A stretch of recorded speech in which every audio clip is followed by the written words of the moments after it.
नमस्कार। ये आप देख रहे हैं धान की रोपाई कीचड़ में। ये जो है लोकल गीत गाते हुए संगीत के रूप में धान की रोपाई हो रही है। देखिए पूरा कीचड़ है, ये पूरा पाँव इनका जो है 1 फुट कीचड़ में और हाथ। ये सावन मास में बोला गया है कि जितना मिट्टी के संपर्क में रहेंगे उतना सेहत अच्छा रहेगा। इस माह में जहाँ मौका मिले गीली मिट्टी में रहना चाहिए और इसके लिए खेती से बड़ा साधन नहीं होना चाहिए।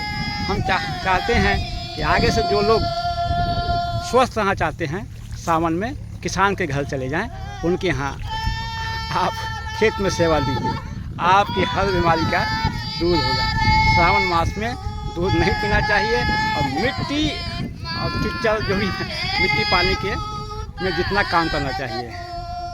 देखिए धान की रोपाई हो रही है, एक एक धान जो है बिहन का वाला गया। आज का सबसे अधिक पानी में जो है ये धान ही होता है। और दुर्भाग्य है कि एक ऐसा लॉबी है जो बोलता है कि चावल नहीं खाना चाहिए। चावल केवल चावल खाने वाले को कभी भी या अधिक से अधिक चावल खाने वाले को कभी भी स्टोन नहीं होता है, पेट में पथरी नहीं होता है, गोल बड़ा स्टोन जितने भी हो रहे हैं ये सब चावल को छोड़ने से हो रहे हैं। क्योंकि सूखा जिसमें सबसे अधिक पानी है वही नहीं खा रहे हैं, इसलिए गर्मी लग रही है। लोग चावल ही नहीं खा रहे हैं। दुनिया में सबसे ठंडा जो है चावल है और बनता भी है पानी में, उबाला जाता है, बाद में पानी डाल दीजिए, दोपहर में खाइए। तो चावल एक बहुत सही चीज़ है खाने का। भात बोलते हैं उसको गीला करने के। जितना गीला हो, कई लोग उसको पकाएंगे एकदम खड़ा खड़ा दाना रहेगा। जितना गीला हो, जितना पानी का इस्तेमाल हो उतना अच्छा है। और ये जो है देखिए धान की रोपाई हो रही है खेतों में। पूरे खेत को कीचड़ किया जाता है और कीचड़ में ही रोपते हैं। यही कारण है कि जो लोगों को घर से बाहर खिड़की निकलने में ही प्रदूषण लगता है, मौसम ख़राब लगता है, इस मौसम में देखिए पूरा पाँव जो है कीचड़ में रह करके धान की रोपाई करते हैं और स्वस्थ रहते हैं। कहीं भी मौका मिले तो मिट्टी भू माता का जिसमें एक धान का दाना से जो चावल बना है वो डाला जा रहा है। इसमें 20-25 निकलेंगे, सब में कम से कम 50-100। ये जो देख रहे हैं एक दाना में देखिए से निकला हुआ है। इसी एक पौधा को एक में 2-2, 3-3 पौधे भी निकले हुए हैं। एक को लगाया जा रहा है। लगाने के बाद उसमें 10, 15, 20 निकलेंगे और सब में बाल निकलेंगे और सब में कम से कम 100 दाने होंगे। उन्हें हर एक बीज से कई 100 बीज बनाने का फॉर्मूला खेती में है।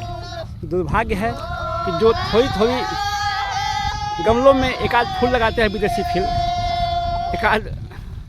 फूल लगाते हैं विदेशी फूल, उन्हें पर्यावरण प्रेमी बोला जाता है।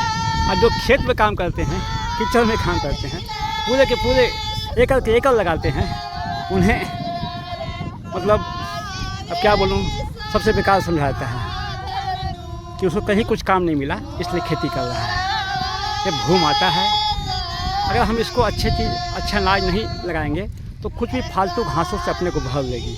ये माँ है। अगर हम कपड़ा नहीं देंगे या परिवार जो भी है, अगर हम उसको पहनने का सही कपड़ा नहीं देंगे तो कुछ भी से अपने शरीर को ढकेगी, नंगी तो रखेगी नहीं। तो उसी तरह भू माता भी जो है फालतू चीज़ों से अपने को ढक लेती है। हालांकि वो भी उपयोगी होता है, लेकिन हमारे लिए वो चाहती है भू माता कि हम अपने ही बच्चों को अच्छे आहार दें। तो हम एक बीज दो, बोलती एक बीज दो, हम तुमको कई 100 देंगे।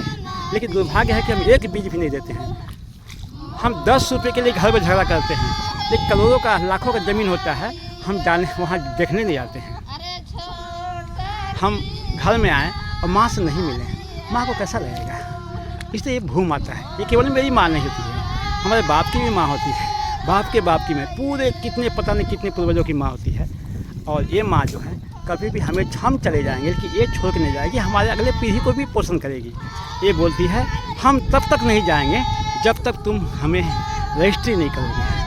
मतलब मुझे भगाना, अगर हम हटते हैं तुमसे तो उसका कारण तुम होगे कि तुम ही किसी लिखोगे। मैं तुम्हें छोड़ कर इससे बड़ा प्रेम नहीं हो सकता। दुनिया में कोई भी चीज़ आप कार लीजिए, चोरी करके लेके जा सकता है। आपके गहने हैं, कोई छीन के लेके जा सकता है। आपके पैसे हैं, कोई छीन के लेके जा सकता है, लेकिन आपके पास घूम आता है, उसे कोई नहीं लेके जा सकता। आपके सिवा कोई उससे आपसे अलग नहीं कर सकता है। नमस्कार, फिर मिलेंगे।